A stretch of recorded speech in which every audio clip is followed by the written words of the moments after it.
Facebook's face recognition technology has become so good that they can now identify you in pictures even if your face is hidden from view. Aviva Rutkin is a reporter for New Scientist and joins us now to talk about it. Welcome to you, Aviva. Hey, happy to be here. Glad you're here. Now, how does Facebook do this? How can Facebook recognize people in pictures without even seeing their faces? Well, you think about how are you able, walking around on the street, to recognize someone if maybe you only see the side of their face or the back of their head?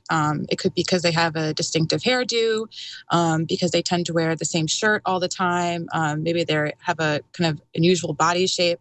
You know, all these things together are all clues that computers, too, can use to try to pick things out. And so what Facebook's done is in their AI lab, they took 37,000 photos off of Flickr that were publicly available and developed a neural network that could go through and look at, okay, if I see the front of your face, sure, that's easy enough. But what if you're looking down? What if you're partially cut off by someone?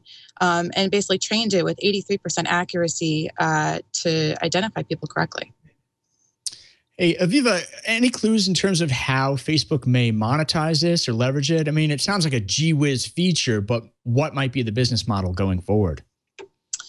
Yeah, it's a great question. Right now, this is something that Facebook tells me is not used on their site. But one thing that we talked about that they could use it for is their new Moments app, which basically sorts through all your photos for you and says, oh, these look like you were all at your friend's wedding on this day. And there's your brother, there's the bride, and kind of pick out everyone and take some of the work out of it for you.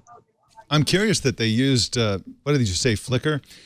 It seems to me that Facebook would have access to plenty of people pics. Why do they use a site outside of Facebook?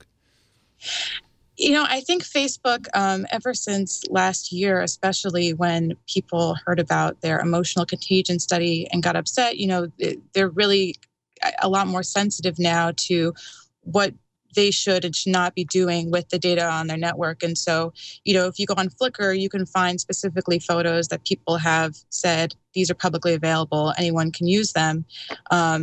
Versus, you know, if they went through Facebook and scooped through some of your stuff, it might not be something that you wanted them to be developing their algorithm with.